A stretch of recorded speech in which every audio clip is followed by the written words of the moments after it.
बोलो सद्गुरु देव की जय। बोलो सब संतन की जय। बोलो सब संगत की जय। बोलो आज के आनंद की जय। सज्जनों,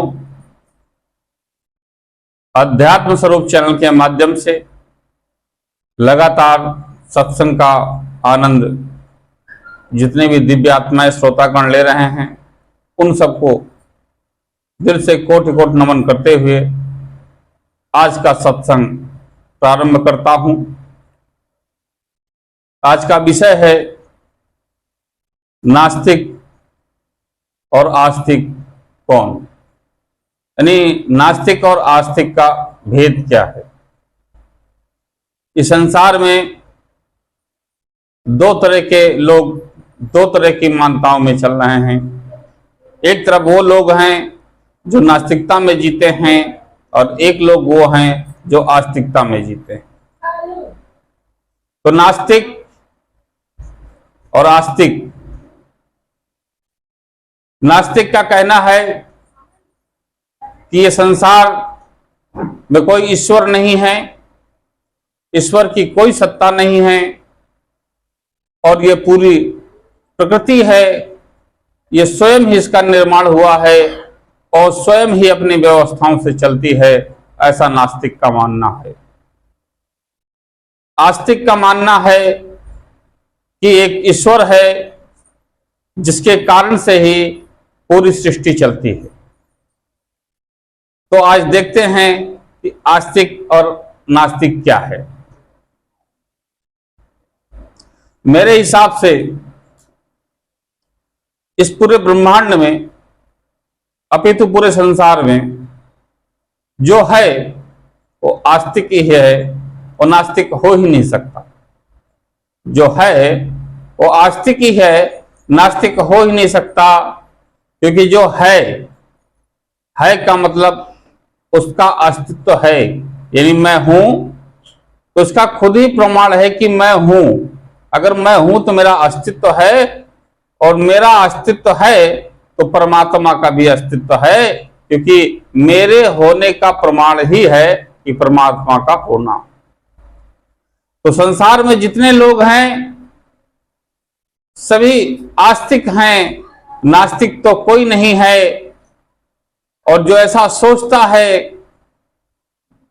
वो उसकी अपनी इच्छा है, मैं इसमें कुछ नहीं कह सकता। मैं सिर्फ अपना जो मेरा एक विचार है वो विचार मैं आप सभी के सामने रखता हूं कि मेरे समझ में नास्तिक कौन कौन है मैं बताने का प्रयास करता हूं। जो व्यक्ति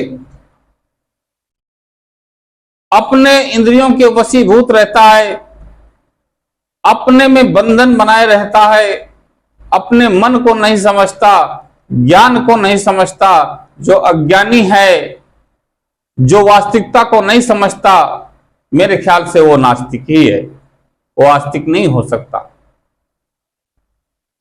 और आस्तिक वो भी नहीं होता जैसा कि पूरे संसार में आपको दिख रहा है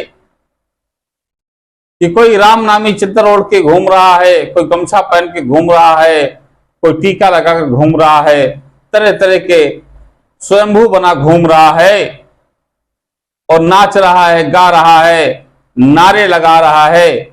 आस्तिक मुझे वो भी नहीं लगता, वो भी मुझे नास्तिक ही लगता है कि आस्तिक मात्र ही मात्र वही हो सकता है जो जिस रूप में जिस भी ईश्वर को मानता है, जिसको भी वो मानता है, उसके गुण, उसके विचार का उसके ऊपर कोई असर है या नहीं।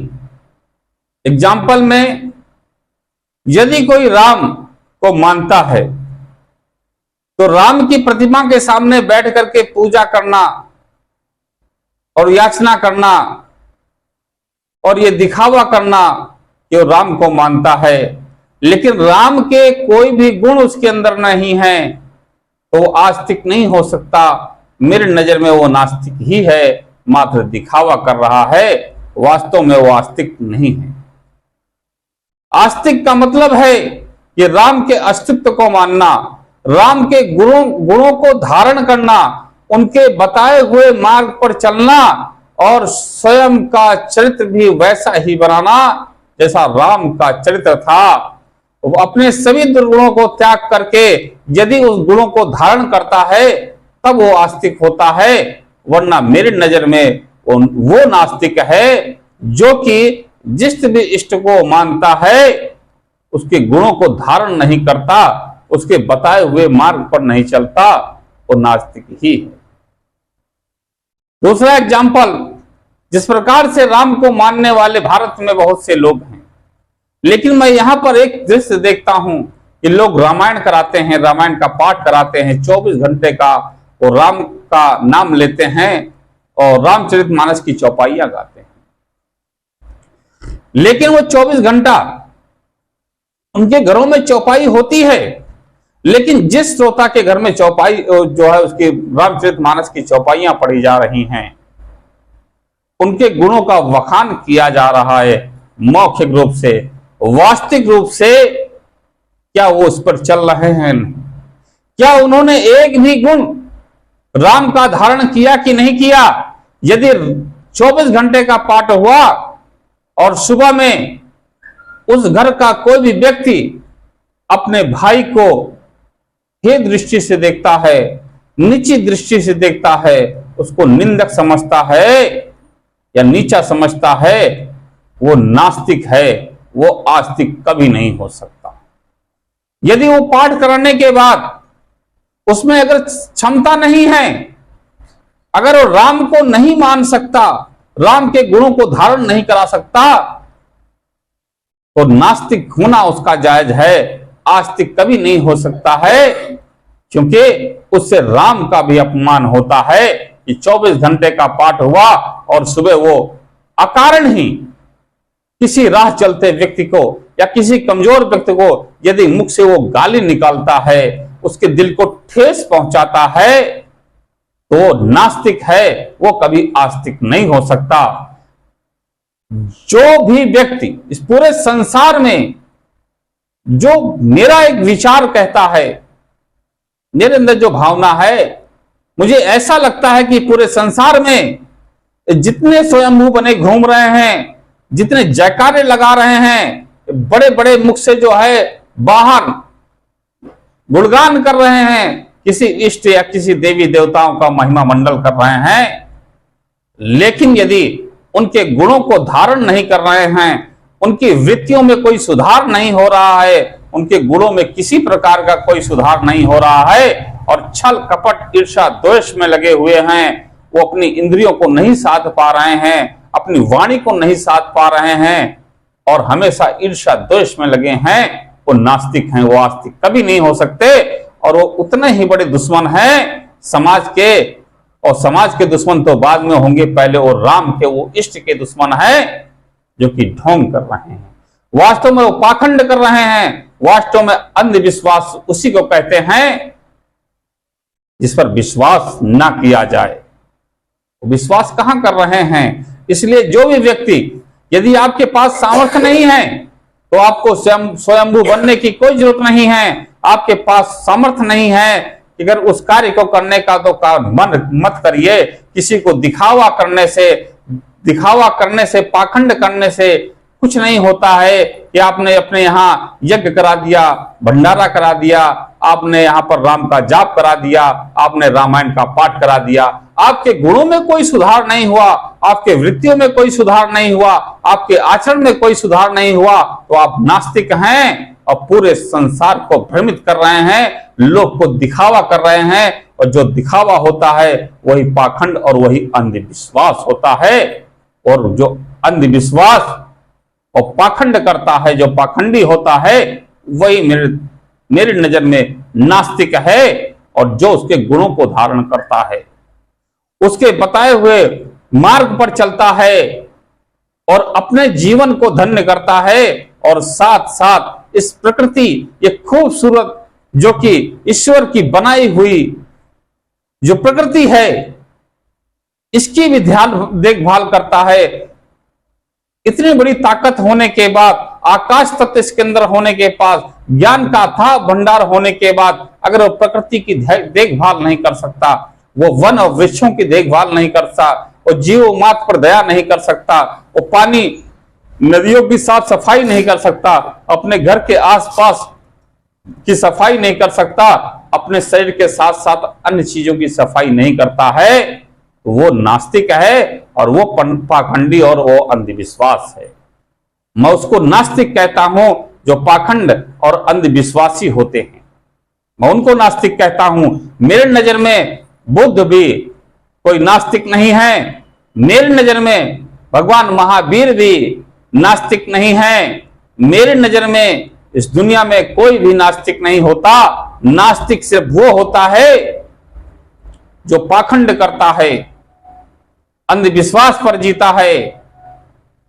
ध्यान रहे, जिस भी आप कार्य को कर रहे हो, जिस भी इष्ट को मान रहे हो, मानने से पहले उसको जानो, उसको जानने का प्रयास करो कि वास्तव में यह सत्य है या नहीं। जिस घटना को भी आप मान रहे हो, किसी के कहने पर मत मानो। मैं कहता हूं मेरे कहने पर मत मानो, राम कहते हैं उनके कहने पर मत मानो। कोई भी इस संसार में, इस सृष्टि पर कोई भी आया है, यदि उसने कुछ भी कहा है उसकी मानो मत, पहले उसको जानो कि उसने कहा है तो किस कारण से कहा है, उस कारण का पता लगाओ। और यदि वो कारण आपको सत्य लगता है, उसके मार्ग पर चलो। जो सत्य के मार्ग पर चलता है, सत्य को धारण करता है, वही वास्तव में धर्म को धारण करता है और वही वास्तव में आस्तिक होता है। और जो सत्य को धारण नहीं करता है, सिर्फ दिखावा मात्र करता है, वो पाखंडी होता है, वो अंधविश्वासी होता है, उसे मैं नास्तिक कहता हूं। अब आप कल्पना करिए, इस संसार में जितने भी लोग ये स्वयंभू बने घूम रहे हैं, मुख में राम, बगल में छुरी रखते हैं, टीका लगाते हैं, तिलक लगाते हैं, और कभी काशी जाते हैं, कभी मथुरा जाते हैं, कभी इस भगवान के पास जाते हैं, कभी उस भगवान के पास जाते हैं। लेकिन गौर से देखिए, क्या उनकी वृत्तियों में कोई सुधार हुआ? उनके आचरण में कोई सुधार हुआ? उनके व्यवहार में कोई सुधार हुआ? यदि उनके आचरण में कोई सुधार नहीं हो रहा है, उनके व्यवहार में कोई सुधार नहीं हो रहा है, तो नास्तिक ही है। ऐसे व्यक्ति को नास्तिक मानो, और ऐसा व्यक्ति पाखंडी और अंधविश्वासी ही है। उसको कहेंगे अंधविश्वासी। आंख बंद करके किसी के ऊपर विश्वास कर रहा है, यानी अंधविश्वास में चल रहा है। किसी ने उसको कह दिया, उसको एक रास्ता बता दिया कि तुम झूठ बोलो, चोरी करो, छल करो, कपट करो और कुछ भी करो, यहां लाके लड्डू चढ़ा दो तो तुम्हारा ये काम हो जाएगा। वो अंधविश्वासी है, उसे मैं पाखंड कहता हूं। वो दूसरों के मत में चल रहा है। वो कभी भी इंसान को स्वयं को पहले जानना चाहिए, स्वयं की समीक्षा करनी चाहिए कि हम कौन हैं, हमारा कर्तव्य क्या है, सत्य क्या है, असत्य क्या है। क्या मैं किसी पाखंड में तो नहीं आ रहा हूं, किसी के ऊपर अंधविश्वास तो नहीं कर रहा हूं। आंख बंद करके विश्वास कभी नहीं करना चाहिए। पहले जानो और फिर मानो। और लोग यहां पर कहते हैं, कथा कथित कुछ लोग हैं जो कुछ धन के लोभी हैं, वो सभी को केवल आस्था के नाम पर ठगने का काम करते हैं। बताते हैं हम आस्तिक हैं, लेकिन वास्तव में वो आस्तिक कहने वाले वही नास्तिक हैं। क्योंकि यदि वो जनता को ठग रहे हैं, भोली भाली जनता जो अनभिज्ञ है, जिस चीज को नहीं जानती है, उसके साथ ठगी कर रहे हैं, तो आस्तिक नहीं, वास्तव में वही नास्तिक हैं। और जो ठग रहा है, ठगा जा रहा है, उसे तो ज्ञान ही नहीं। अब जिसको जो ज्ञान ही नहीं, जो अज्ञानी है, उसे क्या कहा जा सकता है? उसे ना नास्तिक कहा जा सकता है, ना आस्तिक कहा जा सकता है, उसे मात्र अज्ञानी कहा जा सकता है। इसलिए सज्जनों, आपको ध्यान देने की आवश्यकता है। अध्यात्म स्वरूप चैनल लगातार आपको स्वयं को जानने का प्रयास कर रहा है कि आप स्वयं जानिए, स्वयं को जानिए। जिस वक्त आप स्वयं को जान जाएंगे, उस वक्त आपके अंदर से नास्तिक और वास्तविक और आस्तिक का भेद मिट जाएगा। आपको सब सरलता से मालूम होगा। आपको दुनिया में कोई बेवकूफ नहीं बना पाएगा। नहीं, हर जगह आप ठगते जाएंगे। आप हर चीज को कसौटी पर तौलिए, हर चीज पर विश्वास मत कर लीजिए। पूर्णतः विज्ञान पर भी विश्वास मत कर लीजिए, क्योंकि विज्ञान जहां तक है वो वहीं तक बोल सकता है, जहां तक उसकी पहुंच है वहीं तक अपनी पकड़ बना सकता है। जहां उसकी पहुंच नहीं है उसके बारे में वो क्या कह सकता है। इसलिए विज्ञान बहुत जरूरी है, ज्ञान भी जरूरी है, विज्ञान भी जरूरी है, लेकिन उससे बढ़कर के आपका अपना विवेक बहुत जरूरी है। पहले विवेक की तराजू में उसे तौलिए, उसे कसौटी करिए कि क्या सत्य है क्या असत्य है, कौन सही झूठ बोल रहा है, कौन झूठ बोल रहा है, और कहां पर अंधविश्वास हो रहा है और कहां पर हमें विश्वास की आवश्यकता है। और जिस पर आप विश्वास करते हैं उसे आस्तिक कहते हैं, जिस पर आप विश्वास नहीं करते हैं उसे नास्तिक करते हैं। तो जहां पर आपको सत्य लगता है और जिसका कुछ प्रमाण आपको मिलता है, कुछ उदाहरण आपको मिलता है, उस पर आप विश्वास करिए। जब आप आंख बंद करके विश्वास करते हैं तो फिर आप आस्तिक नहीं, आप नास्तिक हैं। वास्तव में वास्तविक जो आस्तिक होता है, वास्तव में जो आस्तिक होता है वही होता है जो अपने को जान लेता है, स्वयं को जान लेता है, अपनी इंद्रियों को जान लेता है, मन बुद्धि चित्त अहंकार को जान लेता है, और हमारे पास क्या सामर्थ्य है उसको जान लेता है। आप यदि कोई भी मानो वो कभी टीका नहीं लगाता, कभी कोई खास वस्त्र नहीं पहनता, या कहीं मंदिर नहीं जाता, कभी मस्जिद नहीं जाता, लेकिन अगर वो परमार्थ कर रहा है, दूसरों की सेवा कर रहा है, अपने मुख से किसी की निंदा नहीं कर रहा है, किसी की चुगली नहीं कर रहा है, और कभी वो आरती हवन नहीं कर रहा है, तो उसको नास्तिक नहीं, उसको वास्तव में आस्तिक वही होता है जो दिखावा और पाखंड नहीं करता और राम को मन में जपता है। क्योंकि राम अपने हृदय में वास करते हैं। राम कोई वस्तु नहीं जो बाजार में पैसों से खरीदी जा सके। राम का ऐसा कोई वस्तु नहीं है जो कि कहीं पर 10 और 20 रुपए, 50 रुपए, 100 रुपए, 200, 500, 1000 रुपए दे के खरीदी जा सके। राम तो राम है। राम की कीमत कौन, वो अकल्पनीय है, उनकी कोई कल्पना नहीं की जा सकती, और जिसकी कोई कल्पना नहीं की जा सकती उसका कौन मूल्य होता, वो तो अमूल्य है। अमूल्यवान चीज को कैसे आप मूल्यों से खरीद सकते हैं? आप खुद तय करिए कि जो लोग जो स्वयं बने घूमते हैं, जो आस्था का डंका पीटते हैं, अपने आप को आस्तिक कहते हैं, वो पैसों से तुलना करते हैं। कोई भी गरीब व्यक्ति जाता है, कहीं आप मंदिरों में जाकर देखेंगे तो वहां पंडा पुजारी जो बैठे होते हैं वो मोल तोल और भाव करते हैं। उसको भावों को नहीं देख पाते कि ये व्यक्ति कहां से आया है, इतनी बड़ी इसकी आस्था है, और ये हमारे यहाँ चल के अपने प्रदेश से हमारे प्रदेश में आया है, ये हमारे लिए अतिथि है, ये इसका कोई तिथि नहीं था, ये अतिथि है, यही हमारे लिए स्वयं भगवान है, और इसकी हम सेवा करें, जितना हो सके इसकी मदद करें। लेकिन वहां पर पंडा पुजारी भाव करते हैं, मोल तोल करते हैं और उसको विवश कर देते हैं। उससे ये नहीं पूछते कि आपने खाना खाया या नहीं खाया, आपने भोजन किया या नहीं किया, आपकी यात्रा कैसी रही या नहीं रही। वास्तव में वो नास्तिक हैं, उनको मैं आस्तिक कभी नहीं कहता, क्योंकि आस्तिक वही होता है जो प्राणी मात्र पर दया करे, संसार में जितने प्राणी हैं सभी पर दया करे और सभी जीवों की रक्षा करने का प्रयास करे। अकारण किसी की मौत जो है मृत्यु का कारण ना बने।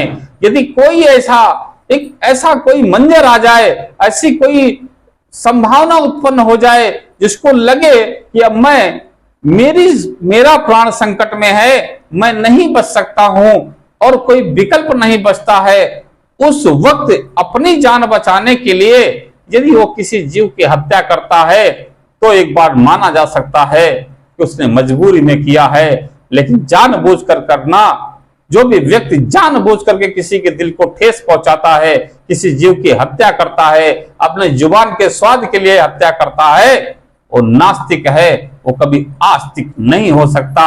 मेरा ये विचार है कि जितने भी आपको स्वयंभू नजर आते हैं, इन पर नजर रखिए, आप सावधान होइए, आप सजग होइए, आप शिक्षित होइए, आप ज्ञानी बनिए, आप संत महापुरुषों के पास बैठिए, जो सज्जन व्यक्ति हैं उनके पास बैठिए, साधु संतों के पास बैठिए, जो वास्तव में संत हैं, जो साधक हैं, जिन्होंने अपनी इंद्रियों को साध लिया, आप उनके सामने जाएंगे और जाते ही आप यदि हल्का सा भी विवेक का इस्तेमाल करेंगे तो आप समझ जाएंगे ये संसारिक है या साधु है, क्या ये साधक है। यदि एक साधक होगा तो आपकी वो सबसे पहले पूछेगा कि आप कैसे हैं, आप कहां से आ रहे हैं, आपने पानी पिया या नहीं पिया, आपने भोजन किया कि नहीं किया। सबसे पहले वो आपके प्यास को बुझाने का प्रयास करेंगे, आपको भोजन देने का प्रयास करेंगे, आपकी हर संभव पहले मदद करने का प्रयास करेंगे, फिर आपसे पूछेंगे कि आपकी जिज्ञासा क्या है। आपकी जिज्ञासा को वो शांत करेंगे, वो आस्तिक होते हैं, और उनके पास बैठेंगे तो आपको दिव्य ज्ञान जो आपके भीतर कूट कूट के भरा हुआ है उसका निखार होगा। धीरे धीरे आप अपना तो मंगल करेंगे, पूरे समाज और पूरी प्रकृति का भी मंगल कामना आपके मन मस्तिष्क में रहेगी, आपकी हृदय में रहेगी। इसलिए नास्तिक तो कोई नहीं है, नास्तिक वो है जो नहीं है, जो है जहां पर है लगता है वो आस्तिक ही है, जिसका अस्तित्व है वो आस्तिक ही है, और नास्तिक कैसे हो सकता है। इसलिए जितने भी लोग संसार में अपने आप को नास्तिक कहते हैं, वास्तव में नास्तिक वो हो ही नहीं सकते, क्योंकि आस्तिक हैं, क्योंकि वो है ना, वो बोल रहे हैं कि मैं नास्तिक हूं, तो जो बोल रहा है वही आस्तिक है।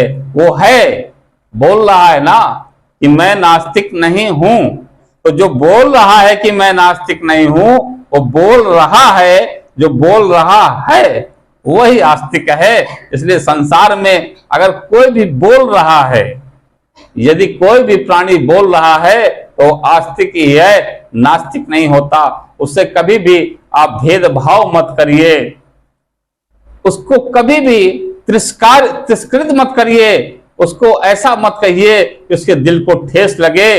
अगर आपने मन वचन कर्म से भी किसी को भी ठेस पहुंचाया, या किसी के लिए भी निंदा का भाव रखा, या किसी का भी अनहित चाहा, तो आप स्वयं नास्तिक हैं, आपको आस्तिक नहीं माना जाएगा।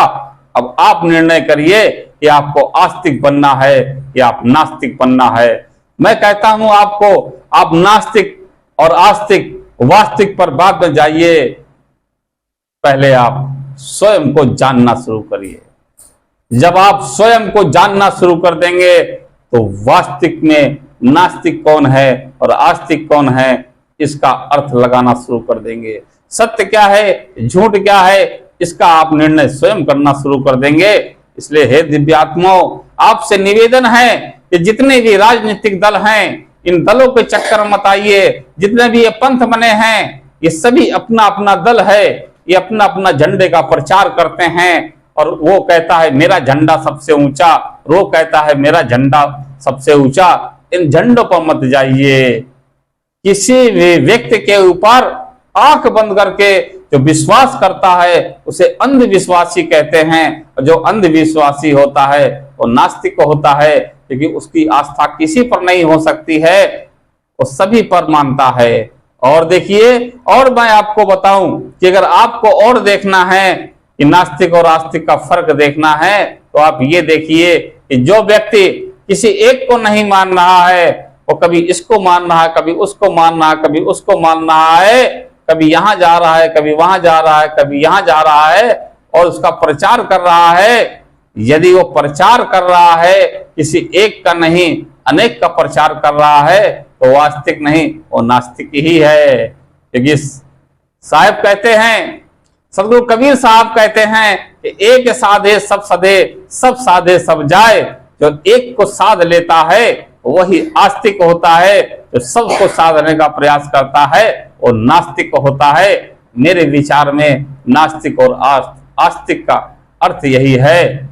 आप खुद सोचिए, यदि संसार में एक स्त्री वो चाहे कितनी ही कुरूप क्यों ना हो या कितनी भी वो कुसंस्कारी क्यों ना हो, लेकिन अगर उसके जीवन में एक पति आता है और एक पति का उसको नाम मिल जाता है, उसके आश्रित हो जाती है और एक को मानने लग जाती है, तो कितनी कुरूप या कितनी कुसंस्कारी क्यों ना हो, लेकिन जगत में उसका महिमा मंडल होता है, उसकी वाहवाही होती है। उसको कोई कुरूप जल्दी नहीं कहता और जल्दी कुसंस्कारी उसको नहीं कहता। लेकिन यदि स्त्री किसी एक को ना चाह करके और 10 को चाहने लग जाए, बहुत ही रूपमान क्यों ना हो, बहुत ही गुणवती क्यों ना हो, लेकिन अगर वो एक जगह नहीं 10 जगह मुंह मार रही है, एक को पति नहीं 10 को पति मान रही है और किसी एक पर विश्वास नहीं कर रही है, एक पर उसकी आस्था नहीं है, तो वो नास्तिक ही है। उसकी कभी पूजा नहीं होगी। नास्तिकों की पूजा कभी संसार में नहीं हो सकती है।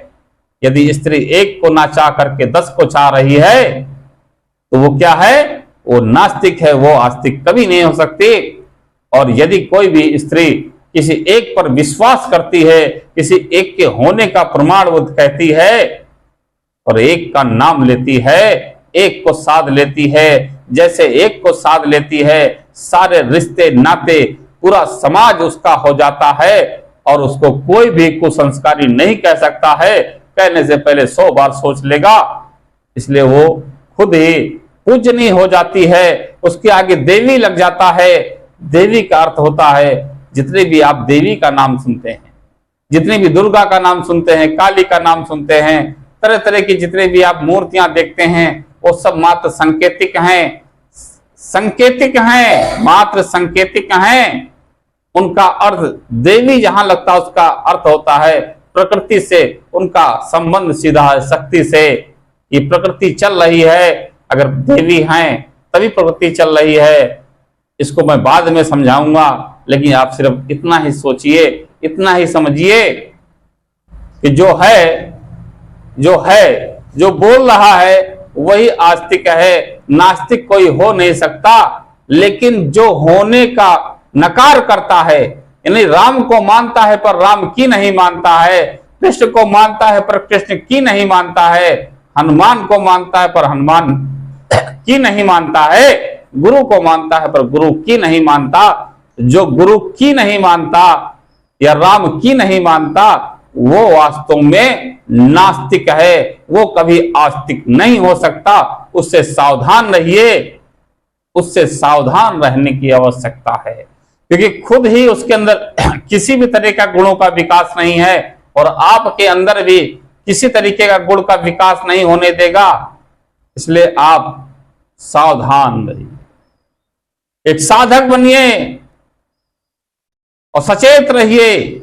इस समाज में कुरीतियां बहुत हैं, झूठ का पूरी तरह से बोलबाला है, यहां पर सच मानने वाला कोई नहीं है, झूठ की जय जयकार होती है। अभी यहां सत्संग हो रहा है तो यहां पर कुछ लोग हैं, लेकिन अभी यहीं पर झूठ मूठ का एक अभिनय हो जाए लड़ाई का, अभी यहां आप देखिएगा सैकड़ों का मेला लग जाएगा झूठ का बोलबाला, और यहां पर सच्चे का मुंह काला है। ये कलयुग चल रहा है, इसलिए कलयुग में आप सावधान रहिए। आपको नास्तिक और आस्तिक को ढूंढना है तो अपने विवेक का सहारा लीजिए, अपने विवेक से सोचिए। यहाँ स्वयंभू बहुत घूम रहे हैं, बहुत अंधविश्वास और पाखंड चल रहा है। किसी के कहने पर मत आइए, कौन क्या कहता है, कौन क्या कहता है। दुनिया में 4 तरह के लोग होते हैं। संत कहते हैं कि 4 तरह के लोग होते हैं, एक तरण होते हैं, एक तारण होते हैं, एक न तरण होते हैं न तारण होते हैं, और एक तरण और तारण होते हैं। तो इन 4 तरह के विशेष जो मानसिकता वाले लोग हैं उस पर विचार करिए, उस पर ध्यान दीजिए।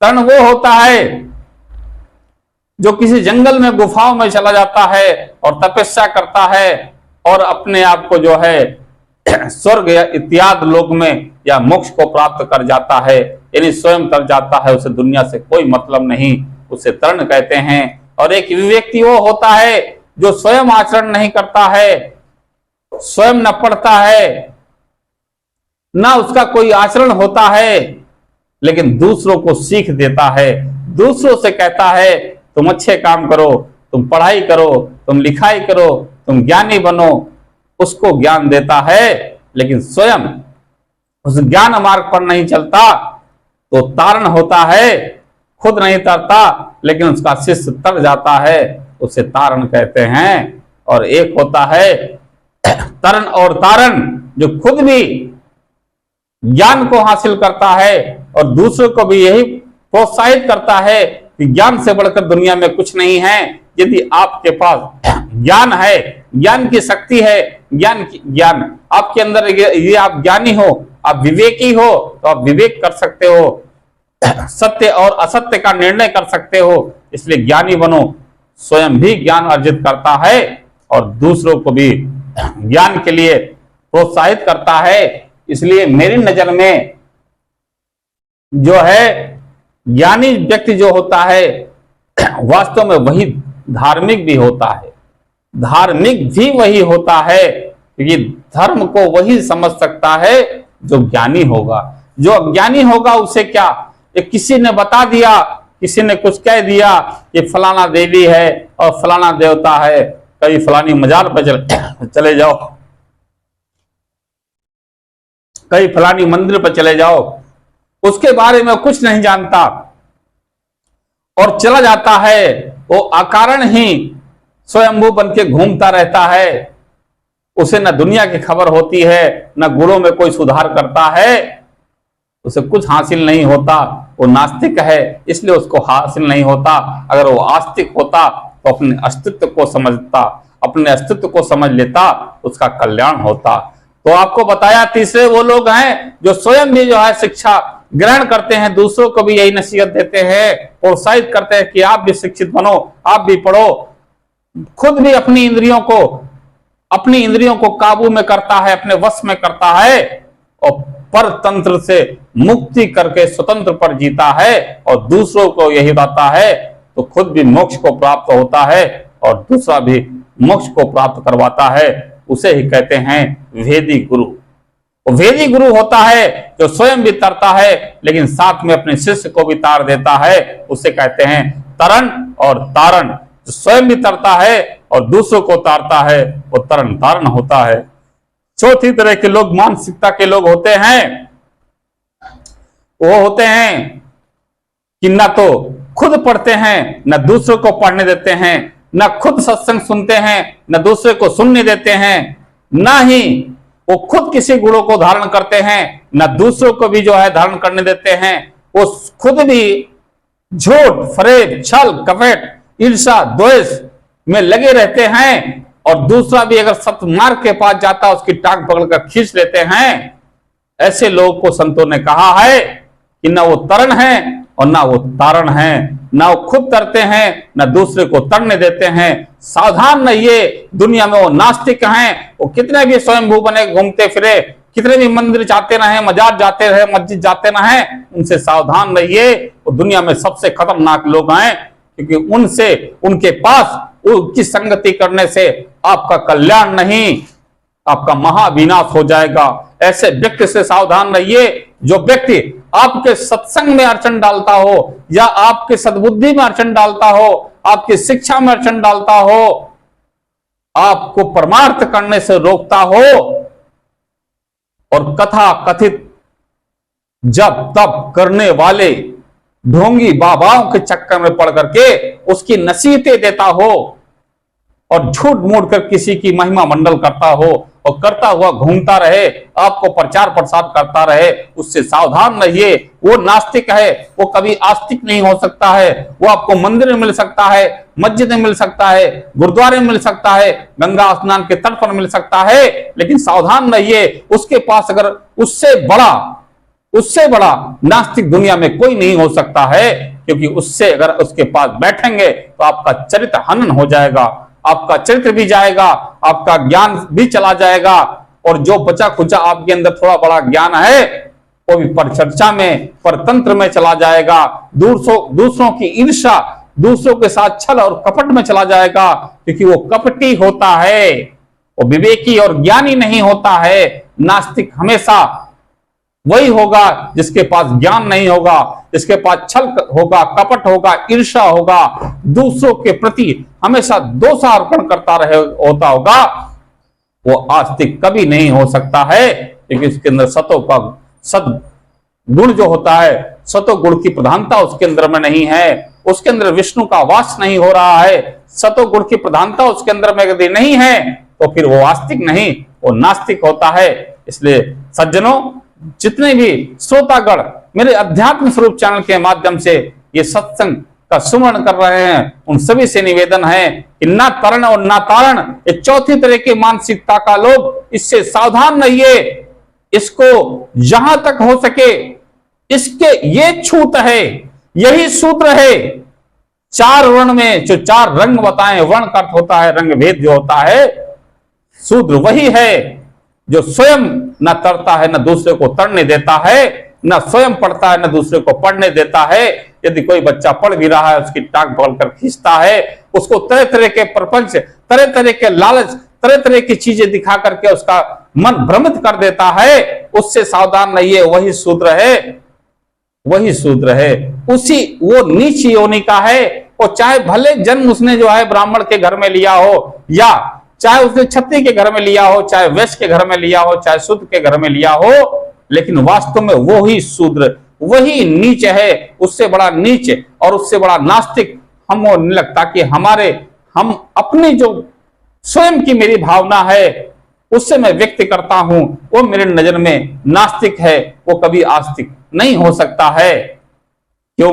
क्योंकि वो है तो, परंतु मान नहीं रहा है। अपने होने का प्रमाण है, पर दूसरों को भी ना तो स्वयं मान रहा है, ना दूसरों को भी मानने दे रहा है, ना स्वयं ही अपने अंदर गुणों का विकास कर रहा है, ना दूसरों के अंदर विकास होने दे रहा है। और स्वयं भी शुभ काम या शुभ ज्ञान अर्जित नहीं कर रहा है और दूसरे को करने नहीं दे रहा है। और चौथे तरह के मानसिकता के लोग से सावधान रहिए। यही है मेरा नास्तिक और आस्तिक का अर्थ, यही मैंने भेद पाया है आस्तिक और नास्तिक में। लेकिन इसके बीच में एक वास्तविक को ध्यान रखिए। नास्तिक और आस्तिक के बीच में वास्तविकता का विशेष ध्यान रखिए, और अपने ज्ञान, अपने विवेक से उसको तौलिए, और तौलने के बाद अपने विवेक से सोचिए कि कौन नास्तिक है और कौन आस्तिक है। क्या आपके पास ऐसा व्यक्ति तो नहीं है? अगर है तो तुरंत उसकी संगत छोड़ दीजिए, तुरंत छोड़ दीजिए, बिना किसी से पूछे छोड़ दीजिए। आपको उसके पास जाना, उसके घर का पानी पीना ही आपके लिए अशुभ हो जाएगा। उससे बड़ा कोई शूद्र नहीं है। यदि उसके पास आप बैठेंगे, उसकी नकारात्मक दृष्टि आपके ऊपर पड़ेगी, तो आपका जो ज्ञान है वो भी अज्ञान में बदलता जाएगा, और आपके पास जो गुण है वो भी अवगुण में परिवर्तित होते चले जाएंगे। इसलिए चौथे तरह के जो लोग हैं कि न स्वयं ही सत्संग करते हैं, न दूसरे को करने देते हैं, न स्वयं ही कोई भक्ति करते हैं, न दूसरे को करने देते हैं, न स्वयं ही पढ़ते हैं, न दूसरों को पढ़ने देते हैं, न स्वयं ही किसी की सेवा करते हैं, न दूसरों को ही की सेवा करने देते हैं, और परपंच में उलझा देते हैं। वो सूत्र है, उनसे सावधान रहिए। आज का सत्संग का समय हो रहा है, और नास्तिक और वास्तविक का अर्थ मैंने आपको बताया। अपने हिसाब से अब तय आपको करना है, क्या सही है क्या गलत है। फिर मैं कहता हूं, अध्यात्म स्वरूप के चैनल के माध्यम से स्वयं को जानना ही सबसे अच्छी विधि है। और जिस वक्त आप स्वयं को जान जाएंगे, जिस वक्त आपके अंदर स्वयं का ज्ञान जागृत हो जाएगा, उस वक्त आपके अंदर कुछ भी शंका नहीं रह जाएगी, और हर समस्या का समाधान आपके पास होगा। आपको कहीं इधर उधर जाने की आवश्यकता नहीं है, आपको कहीं पर इधर उधर जाने की आवश्यकता नहीं है। आप पारखी बनिए, और यदि हो सके तो कोई पारखी जो भेदी गुरु होता है उसकी संगत करिए, उसके पास बैठिए। हो सकता है मुझसे भी अच्छी विधि वो बता दे, मुझसे भी अच्छा श्रेष्ठ वो हो सकता है कि जो आपको और अच्छी तरह और सरलता और सहजता से बता दे। बस मैं इतना ही कहूंगा, क्योंकि मैं तो एक छोटा सा प्रयास कर रहा हूं। जो गुरु ने मुझे ज्ञान दिया है उस ज्ञान के आधार पर ही मैं बोलता हूं। मैं स्वयं से कुछ नहीं बोल सकता, मेरे पास इतनी शक्ति नहीं कि मैं स्वयं कुछ कह सकूं, कुछ बोल सकूं। मेरे पास वो सामर्थ्य नहीं है। जितना भी सामर्थ्य है वो तो मेरे सदगुरु देव का है, उनका आशीर्वाद है। वो जो बोलते हैं वही आपको दिखाई देता है। आपको लगता है कि मैं बोलता हूं, परंतु मैं निमित्त मात्र हूं, मैं बोलने वाला कोई नहीं, सदगुरु ही बोलते हैं। और ये सत्य के संग का जो सुमरण होता है अध्यात्म स्वरूप चैनल के माध्यम से, वो आपके लिए होता है, दुनिया के लिए होता है, दुनिया के कल्याण के लिए होता है। तो आज का सत्संग मैं यहीं समाप्त करूंगा, लेकिन ध्यान रखिए, फिर मैं बार बार कहूंगा, संतों की शरण संग। अगर आप जिस दिन आप सत्संग ना सुने या किसी संत का आपको साथ ना हो, उस दिन समझ लेना कि जीवन में वो दिन आपके लिए बहुत ही बुरा होगा। क्योंकि यदि संत के दर्शन हो जाए या सत्संग का सुमरण आपके भीतर हो जाए, वो दिन आपके लिए मंगलमय हो जाएगा। क्योंकि याद रखिए, ये हमारे अंदर में राक्षसी वृत्तियां हैं। जो आपको दिखाई देता है कि बाहर काली किसी को मार रही है, दुर्गा किसी को मार रही है, ये उसको किसी को मार रही है, ये नाटकों पे मत जाइए। वास्तविक स्थिति यह है कि दुर्गा काली जितनी है वो हमारे शरीर में है, और हमारे शरीर के अंदर जो राक्षसी वृत्तियां हैं उनको अंदर मारती हैं। ये युद्ध बाहर नहीं चलता, ये युद्ध अंदर चलता है। ये सामने जो दिखता है ये मात्र प्रतीक है, आपको समझाने के लिए है। आप किसी मंदिर जाते हैं, उस पुजारी पंडा के पास जाते हैं, उसको दक्षिणा देते हैं, दक्षिणा दीजिए। अगर वो 200 मांगता है उसे 500 रुपए दीजिए, लेकिन उससे बोलिए, महाराज ये जो आकृति बनी है, जो प्रतीक है, जो प्रतिमा है, इशारा कहां कर रही है, इसका वास्तविक मतलब क्या है, इसको बता दीजिए। यदि वो उसके मतलब को बताता है, उसके हाथ जो 8 लगे उसके मतलब को बताता है, उसकी जो त्रिनेत्र बनी उसके बारे में बताता है, या उसके बारे में जो संकेतिक दिए गए हैं उसके बारे में बताता है, उसको 2,200 रुपए नहीं, उसको 1,000 रुपए दे के आइए, क्योंकि वहां से ज्ञान मिलता है। जितने भी ये हमारे धर्म जगह बने हैं, ये सब ज्ञान के लिए बने हैं। आपको संकेत कर रहे हैं, कुछ बताने का प्रयास करते हैं, लेकिन आपके अंदर जिज्ञासा होनी चाहिए। आप मूर्ख मत बनिए। वहां जाके लंबी लाइन कतार में खड़े होकर के सिर्फ मुख से जो है राम राम मत करिए। मुख से चिल्लाने की जरूरत नहीं होती है, उसको जानने की जरूरत होती है। जब उसको जान जाओगे तो कोई भी व्यक्ति आपसे तर्क करेगा तो उस तर्क का जवाब आप आसानी से दे सकते हैं, क्योंकि आपके अंदर ज्ञान होगा। और जब आपके अंदर ज्ञान ही नहीं होगा तो कोई कुछ भी कहेगा उसको ही आपको मानना पड़ेगा, क्योंकि आपके पास कोई तथ्य, कोई प्रमाण नहीं होगा। तो आप विवेकी बनिए। आज का सत्संग मैं यहीं पर समाप्त करता हूं, और आशा है कि जो भी मेरे से त्रुटि हुई हो उसे बालक समझकर क्षमा करना। आज का सत्संग यहीं पर मैं समाप्त करता हूं। जितने भी दिव्य आत्मा, जितने भी श्रोता सुमरण कर रहे हैं, उन सभी को दिल से कोटि कोटि नमन करते हुए बोलिए सद्गुरु देव की जय। बोलिए सब संतन की, जय। बोलिए सब संगत की। जय।